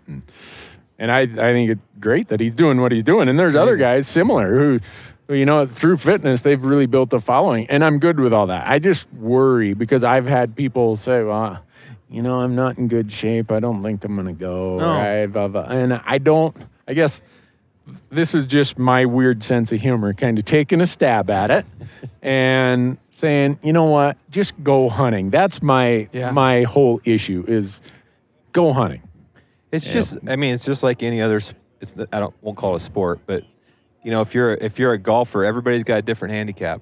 What you need to figure out is what makes you enjoy your experience the most, and if that means that you need to get in better shape, then let it push you to get in better shape. Yeah. If you can go out and have a good time and not be in great shape, then that's a wonderful thing. Don't worry about what other people are doing. You know what I mean? It's like I don't know. I guess I'm 36 or whatever, but it seems like every year I try to figure out how can I just make the experience more enjoyable for me and not care about what other people think about the way I do it. And I think if you just get in that state of mind, then nothing else matters. Nothing else matters. I had a guy email me last week, and he was just, basically trying to say, I'm just a regular guy. I don't care about what anybody else says. And going on, kind of, this long rant of an email.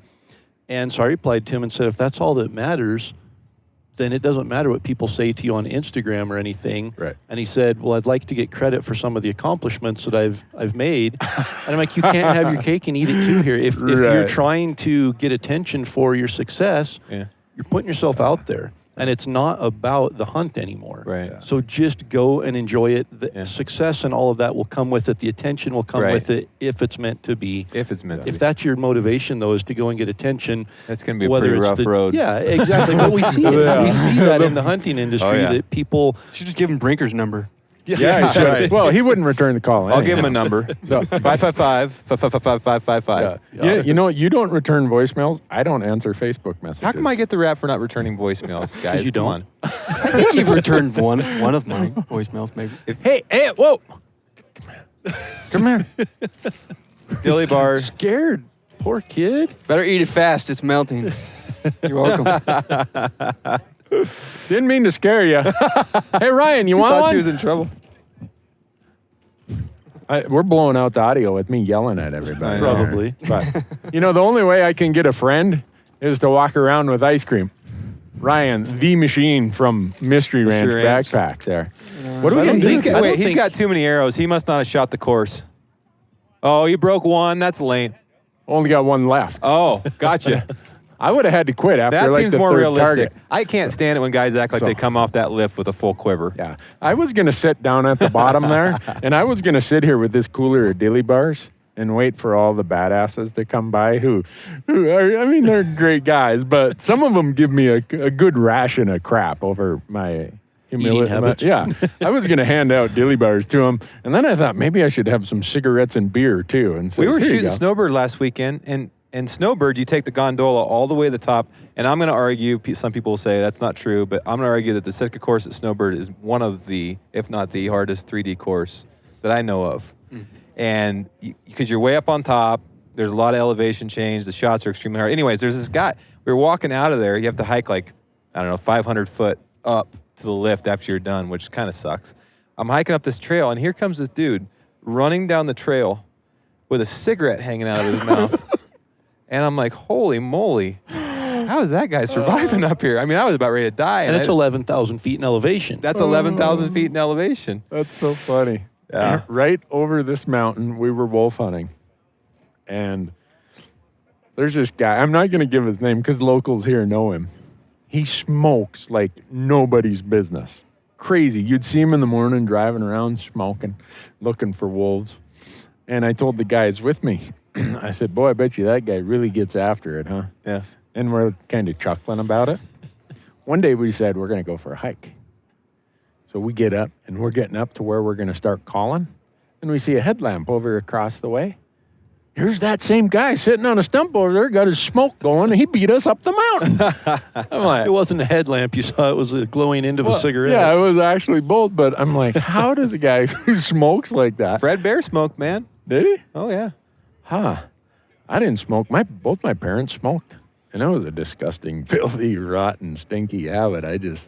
I might have made that up. I'm not even totally sure. Well, they say 86% of statistics are made up on the spot, David. Yeah, well, and I just made I'm up. really good at that. I made up Corey. to 86%. I heard it was 90%. Okay. Well, whatever works that day. But so the linguist, Yes. you think it's going to Linguist. make a big difference? I hope that people just, I guess, respect. Maybe not even, they don't have to respect the people that blaze the trail or people like Corey necessarily if they don't like elk hunting, but just making this film made me stop and think about two things. The first thing was, what am I doing today that maybe somebody will remember some other, like down the road? Like, am I doing something that's cool, basically? And then, and then number two was, wow, you should show more respect for people that made your life way easier, and all the different ways that not just elk calling, obviously. Every single thing we do, from boots to clothes, whatever. I enjoy my life a lot more because people got frustrated and failed a lot. Yeah. And I think that humility, and then also I guess there was three things. Watching Isaac and Corey and that whole thing, that's how I was raised too. And I remember the first elk I shot with my bow and me and my dad hugging, and that moment's so powerful. You never forget that. It's one of my happy places with my kids, just making sure that I don't force them into anything, but whatever they're passionate about, just making sure that I cultivate that and give them all the opportunity to be successful and have those moments is important. So for me, it changed me. So I hope that the people that consume this and watch this, in some way, it just makes you think about something, Yeah. No, I hope people see it for what it is. I think it's unique that we have four of these pioneers, and you guys were able to tell this story without this person deserves more credit than this person, and I've never met Larry personally. I've met the other three personally. And if there's one thing that I know of the three that I have met is when you meet them, if they sense you have a serious interest in calling animals or elk hunting, they will drop what they are doing, and you better have a lot of time on your hands because you are going to be talking about elk calling for a long time. And yes. I think that shows what their passion was, and I think that passion is what made them the pioneers and the successful. And they had to be passionate about it. So, tough well, you just look at, we've got social media and the internet and email and everything today. You look at somebody like Larry D. Jones, who in early 1980s was doing elk hunting and elk calling seminars. Right. We do them today, and it's really easy for us to send out an email to 100,000 people and say, hey, come to my seminar tomorrow. Watch this video. Larry D. Jones was packing seminars back in the 1980s because people were hungry to learn about it, and he was willing to teach them. Yeah. And at that time, people weren't willing to tell other people how to be successful hunters. It was kind of a secret thing. You don't invite anybody going, you don't tell them where you're going. And so to have somebody that's passionate enough about it to want to share it with others in a way to help others, I think that's part of the legacy of that whole movement and industry. And the crazy thing is they just did it. They didn't. Yeah. Even when you talk to those guys now, like I've been really impressed pre-screening this film with every different age group. And even the younger people, like I'm talking in their 20s that watch this, they're like, dude, you won't even believe I used to like those Primos big bull videos. Like, oh my gosh, I remember I sent Primos a letter. I wanted to work for him. And I'm like, you're 23. Like, I did that, but I'm 36. Yeah. I'm like, are you serious? You know who these guys are? They're like, oh my God, dude, these guys are my. And so I guess what I've realized, and then you tell Primos that, he's like, oh shoot, no, that's not true. But they're just so humble. They just did what they were passionate about, and everything else just fell into place. So it's kind of just this weird thing. And Larry, gosh, I mean, I guess once you get him talking, but he doesn't he doesn't like talking about himself. You got to really pull it out of him. I haven't spent as much time around Wayne or Rocky, but they're all just very humble guys. They did amazing things, and I hope the film does them justice. And I hope the film did you justice, Corey. I was seriously just honored to be a part of it because, as I mentioned in the film, I grew up when these guys were just really starting. So for me to be hungry and to have a resource to go to like these guys, I've grown up, my dad was in the industry. And so, Will Primos, I've known him for a long time and always admired just the person he is. He's just genuine and down to earth. And I consider him a friend. And Wayne Carlton, I've known him for forever from the shows. And Larry D. Jones, I think that was the first diaphragm elk call I bought. So to be able to be involved, to go into their homes, we literally went to their homes, sat down with them and talked elk hunting and the history of it, and hear their stories in their homes as friends of mine, and to be able to be a small part of that, it was pretty awesome. And then obviously to have my son be a part of it and the whole legacy of handing this passion we have onto the next generation, whether it's our children or somebody that we're mentoring or a hunting partner, whatever it is. It's just, it was awesome. I hope it affects people. Yeah. Well, and you've screened, quite a few people have screened it, and one of the consistent comments is, let me compose myself so I can tell you what I thought about it, because it does. It brings up, there's just something powerful about this film that makes you stop and think a little bit deeper than, is September here yet? I want to go punch a tag. Right. Yeah. It's a lot bigger than that. Yeah. And that's got to be good for you, Ben, when you hear people say that. It's a great feeling. I'm so honored, just like these guys are, and everybody was a part of it. To have a chance to tell that story. I mean, that's kind of a filmmaker's dream, to have a story like this. It's just this rich, that was already kind of there, and then it was just a matter for me just kind of putting the pieces and what should we capture? How do we tell that story? I think send Corey all over to meet these guys and, to do that extra work, and hope his wife doesn't hate me forever stealing him away for half of a year. I put all the blame on Brinker. So there you go. Right on. The interesting part to that is, because I produce TV, I know how much content gets captured for each minute that gets used. I can't even imagine what it is for a film like this. Have you guys ever figured out what that ratio is? For TV? You're a bean counter. You've done the math. No, I have done it, but for TV, it's a much lower ratio than what Ben had. For a film like this, I bet you have raw content 200 to 300 hours. I haven't even added that up yet. Right. But all I know in my mind, I think we could produce probably about 8 hunting films. They would be quality, each one of them. Right. Yeah, and there's stories inside the season. We have this big story that we just had to keep telling ourselves to focus on, because there's all these other stories within the hunts and things that happened.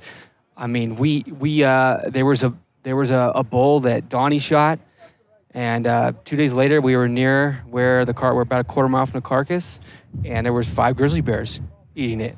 Right. And it just blew our mind. We're hunting in these woods, and these grizzlies are watching us. Yeah. And we're out there just And they got bugling, and we have outstanding footage of those things. And Ben, every once in a while, he'd slip a little bit of that in the film, and I'd call him and be like, I Ben, tried. this is an elk hunting film. I tried. Focus. Let me just have one bear, please. One. And And then one like, grizzly. a week later, it's just a quick shot of a bear. I'm like, Ben, Tried slipping it in again. Speaking of bears, it's funny. Right where we're sitting, if you went right over there, I spring bear hunt a lot. Wow. And there are lots of grizzlies just right over there. Good. I'm glad I gave my wife bear spray before I came to this. yeah. No, not right here by the ski hill, but you go further south, further Okay. west, I think here there's just so much human activity. They know this is trouble, but it's cool. When you're out in the wild, and I mean, when we did that hunt, Corey, just about every morning there were fresh There's a lot grizzly of bear signs, tracks. yeah. That's why I didn't go. Maybe you guys did invite me, and I didn't want to go. We I invited don't like you. grizz. Randy Invited. introduced me to Grizz. grizzly bear during that season, and now I can't get enough. We're going back again this year to another grizzly area. And Really? You guys like those areas. oh, it's just No, the reason why there's no other hunters. No one else If you go hunts in where there. grizzlies are thick, you don't worry about other hunters. Yeah. See, I got But- charged by a 100-pound black bear, and it scared the daylights out of me. Yeah.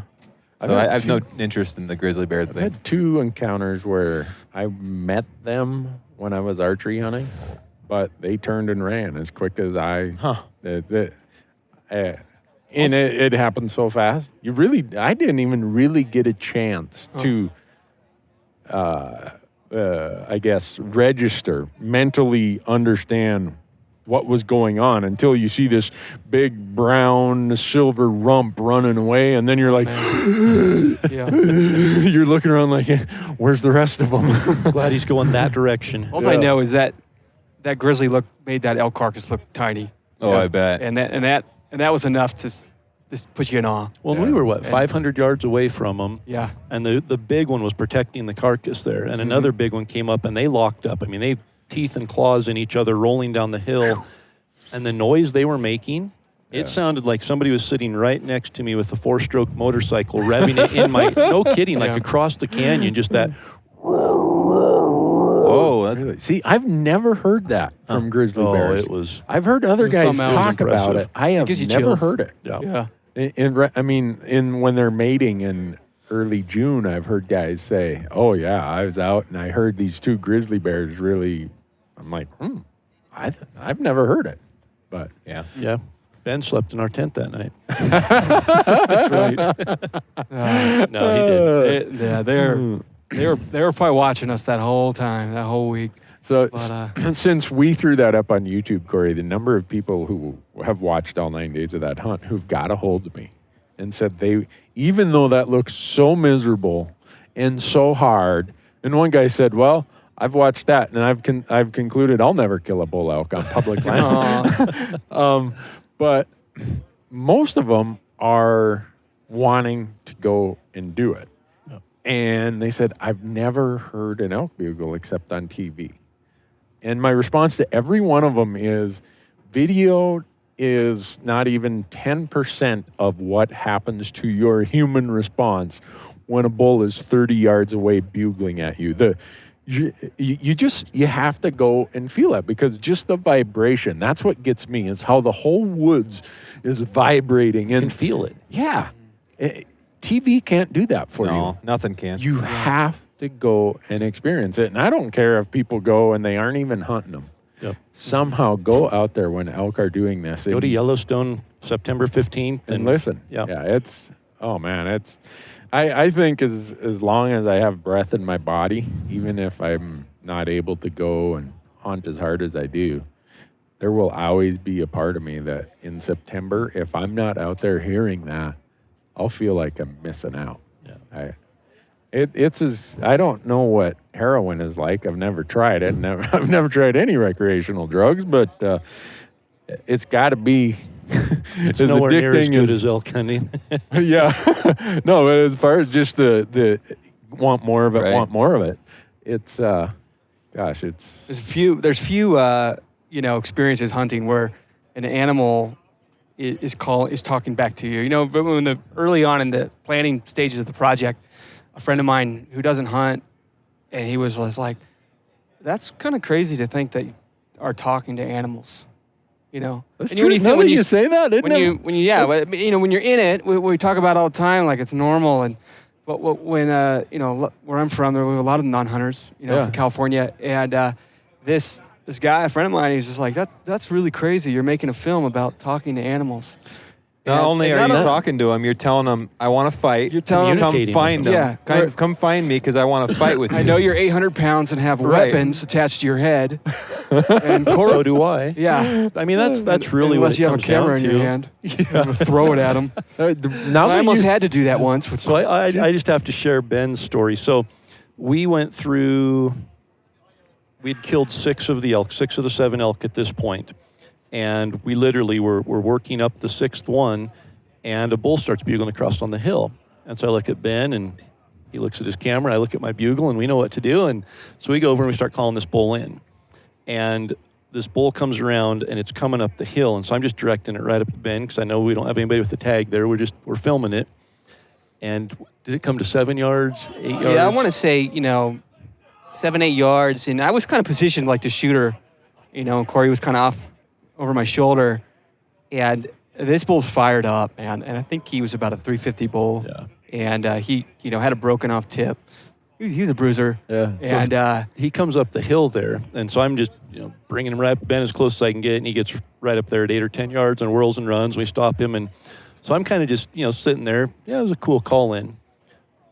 Ben comes up, his eyes are like silver dollars, and mouth just chattering, just would not stop. I sound like a little kid. It wouldn't have been better if he would have had a bow and shot that elk. That was his bull. Yeah. And as a camera guy, and even when we were editing, when we referenced that bull, as you'd call it, that's my bull. That's my bull. And I actually have a picture in my house now of that bull on the wall, because that's, packing out the meat, you feel like, I'm really joining in on this hunt, not just observing it or capturing it. I love that. But that bull that Corey called in for me, that was super special. It was kind of toward the end of our capturing the woods, and getting to, experience what hunters dream of. Yeah. And capture it that well with my camera, the best of my ability. Still a little shaky, and because I was shaking, and this is intimidating. An 800-pound beast just coming out of nowhere, and he wants to kill me. Yeah, and Ben's hiding behind sagebrush. Yeah, and it was that racking of my focus. It's just you can almost feel the bass, in the film when that bull pulls out of there. He's just you'll see it in the film hopefully, and it was unbelievable. And so I got a picture of my house on my wall, the Anna shed out my front door, that Randy held on to me, from New Mexico. Yeah. But it was pretty special, and to share that together with you guys. So as we're getting close to wrapping up here, where are people going to be able to see the Linguist? So we're going to launch the full film on July 30th, which is next Sunday. And when you say launch, it'll be hosted on the Sitka YouTube channel. Okay. And then probably a little bit later, RMEF will also host it on, the Elk Network and things like that. But initially, it'll only be on Sitka's YouTube channel and on our website, of course. But okay. And then is it going to be in any tours or anything? Well, we'll just have to wait and see. Okay. All right. I'm just. No, my job is to try and let people know what's You're reading going the script on. again, man. No, I threw it away. Your PR firm's going to fire me. They're going to say Newberg's contract is done. My hope is that this has a real long shelf life and people enjoy it for a long time. And I'd like to. I'm working on getting it on Netflix. I'm working on. The more people we can show this to, hunting and non-hunting alike, I think it's going to resonate. So it'll be around for a while, but initially it'll be on our YouTube. Yeah. Well, I think it's cool that a company like Sitka did it about something that is nothing about selling your product. I mean, you guys don't sell calls. No, we don't sell. And in fact, one of the only spots where we even zoom in on a Sitka logo, we took out a couple weeks ago because it's just not about that. Yeah. It's just such a deeper story than that, and we don't feel like we need to do that. Yeah. I think with Joel Turner of Iron Mind Hunting just walked by. I was going to give him a dilly bar. Well, we got coolers of dilly bars. He needs a dilly bar. Only way I can make friends. He's shooting too good. Oh, well, he should. I signed up for his course. What is it? Iron Mind. Iron Mind. I'm halfway through it, and as he's talking about this stuff, he's pretty intense when he talks. I mean, he's like, you almost feel like you're sitting there at the principal's office. But he's saying some of this stuff, and I'm like, I get that. Yeah. Mm-hmm, yep, I do that. Yeah. Yep. Yeah, I shot right under a bull last year. Yep. Mm-hmm. But, well, guys, I always let everybody have their last say of what's profound, what's going to help because we started this with David was going to solve the world's problems. So far, I think we've solved none. But if you have any parting comments, you're more than welcome to add them. Ben, you got anything you want to? Oh man, I got to go first.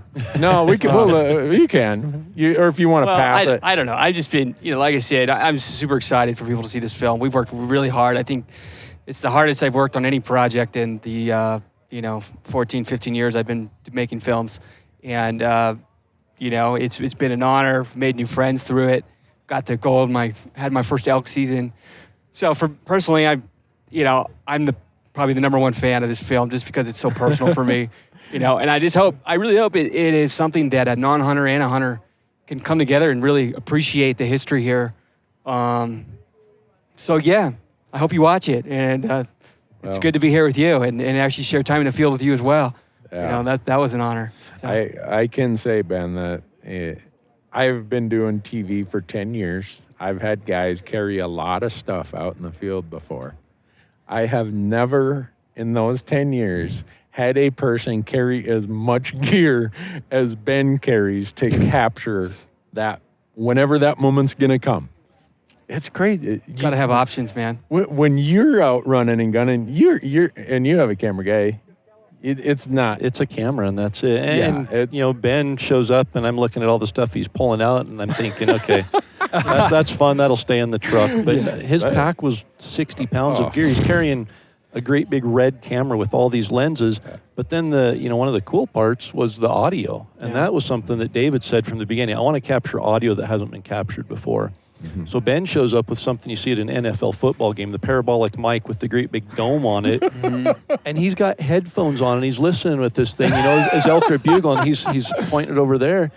Well, one day we're walking down and there were a couple times I had to tap Ben on the shoulder. I'm like, hey, stop, I just heard an elk bugle, So my hearing, I think, was a little better than his. Yeah. And we're standing there bugling one day and Ben says, I just heard one. And I'm like, no, you didn't. He's like, no, I think it was over that ridge. It sounded like it was that direction. I'm like, I didn't hear anything. You didn't hear anything either. And he's like, I think I heard it again. I'm like, no, you didn't hear anything. So he's got the headphones with the mic with on. the parabolic mic. I was hearing, he would call, and I could hear bulls bugling way out there. I mean, probably 10. Like 10 miles away. No, yeah, they're probably like 10 miles out there responding. So I said, let me, how good is that? So I put it on, I put the headphones on, and I'm pointing and I can hear ravens. So I take it off and I can't hear anything. I'm thinking those ravens have got to be over the top of that ridge up there. Wow. So I turned to Donnie and I said, walk down the hill 300 yards and whisper. I just want to see. So he takes off down over the hill and gets down there, and I turn my back so I can't look at him. I'm holding the parabolic mic pointed at him, and I hear him whisper, can you hear me? No kidding. And I turned around like that, and he's like, dang it. 300 yards, you can hear a whisper with these things. So he's going to have one next season. Oh, man. They look amazing hanging off a backpack. They do look pretty cool. So you'll see them all over the woods this year. Yeah. Yeah. That gives, for the listener, that gives a feel for what Ben will carry, what he'll put himself through to get the job done. Yeah. So I was, in fact, Marcus, my camera guy who was with us, the first night we came back, he's like, I'm not carrying all that stuff Ben carried. he's got a hip belt with a big DSLR, and he's got other pouches with lenses hanging off it. I'm like, boy, if we ever got to run, I know I can outrun Ben as much stuff as he's carrying. Let the bears eat him. So, you got anything, Corey, you want to add before we just close it up? This has been David's vision and his pet project, and the energy and everything that he's put into it is what will ultimately make it successful. Just even after the hunt, after the vision in the production side of it, the amount of focus and energy that he's put into telling this story and compressing it down to 29 minutes, something that really needs to be told over a month-long mini-series or something, to be able to compress it to that and keep the quality and keep the vision. Just to be able to see Ben and David work together on that and keep dialing it in, and it wasn't ready until it was perfect. Yeah. And I think, I don't know what we were on, 11 cuts. And 10. Remember we guessed. We got the 10. 10 cuts, but there were probably some A and B and C versions of some of them. They were, yeah. Well, that's really nice of Corey, but it wouldn't even have been close where it was, obviously, without him being the great story the life he lives and how good he is at what he does. But also, and I told Ben this, we got this film to a certain point, and to be honest, it wasn't coming together like we wanted to. And that was about cut 5 or 6. Yeah. It was good. It was never bad. It was good. But it was mostly good because we have amazing footage and amazing audio. But pulling that story and weaving we have so many sections that it's like a jigsaw puzzle. Like, how do you put these together that will make sense to someone? It makes sense to us. And so, I'd been sharing the cuts with Corey over the whole way, but finally I'm like, you know what? Let's all get together in person, and just we're going to literally bring a whiteboard. We're going to go pig hunting in California in this cabin, and we're going to bring a whiteboard. And Ben's like, a whiteboard? Yeah. I'm like, yeah. You're going to get a whiteboard, and we're going to go to this place, one of Ben's friends' place, and let's just get together and we got to figure out a way to make this flow better because it just wasn't quite clicking. And I can tell you for a fact, if Corey wouldn't have been as involved as he was from that point forward, which was very involved, because no one knows it better than you do in your brain. Right. He knows it because he grew up. I mean, his dad was one of the pioneers. Ben or I don't think could have done that, and it just took it over the top. And so I this was an idea that was like, I remember it was by the Walmart parking lot driving home from work one night that this came into my head, but really it's nothing until you have talented people, and a whole lot of them, especially these two guys that pulled it together. So it's great to have an idea, but I've had a lot of good ideas that don't go anywhere. So it was an amazing project. I learned a lot throughout it, and like I said, I hope people love it as much as I do. Even if they don't, I'm still gonna love it. I'm still gonna have it in my closet with all my other hunting movies, and I'll still be showing it to my kids for generations to come, hopefully. Yeah. Well, for me, I'm just lucky. I get to hang out with a lot of fun people, and you hunt enough in your life that you go through these phases of, well, it's about filling tags, and it's about this or it's about that, and then you somewhere, I don't know when it happens. Probably happens differently for everybody. The only thing that really matters is, am I spending time with people that I really have fun with? Where I don't have to worry about any egos. I don't have to worry about this. We're just having fun. And I'm at that point in my life where that filter's been shook enough that the chafe has been tossed, and what's left are people I have fun with. And I've shared camp with all three of you guys, and I'm just looking forward to the time when we share camps again. It won't be long now. No, it'll be January for us. January for us. Corey, I don't know when we're going to get to do it again. Our calendars suck this year. The calendars are great. Oh, really? Yeah, you just tell me when and where. I'll be there. I could really use an ace caller in Arizona in October, but I'll bribe you with something. You don't need good callers in Arizona. Well, I need a good caller anyway. I'll call for you, Randy. I'll call for you. Okay, coming. Yeah. There you go. But anyhow, guys, I really appreciate you taking the time out of shooting this course. I know you guys are all ready to go back and lose some more arrows. I was going to say, I had to come in to get more arrows anyways. I love losing arrows. There's just nothing better, you know? But we're going to be doing a bunch more podcasts up here. We got the, I think we're going to do Onyx Maps. We're going to talk about their new... We're finally going to let the cat out of the bag, Corey. So you're tired of me. Or was it you? You've been teasing it. Well, part of the reason I've been teasing it is because there's some really cool things in there that I asked them to do, and they've done them. And I'm like, if people hated me before for supposedly making elk hunting too easy, oh, Randy, you didn't do it. They're really going to hate me now. Please tell me you didn't do it. I did, Corey. They have locations of all the Dairy Queens on their programs now. No. That's proprietary. I would never give that kind of information away, but that's proprietary. Anyhow, folks, thanks for listening. Ben, Corey, David. Thank you, Thanks sir. for being here. I look forward to watching the response of the audience when they see the film tomorrow night. Right on. Cool. Yep. Thanks for listening, folks.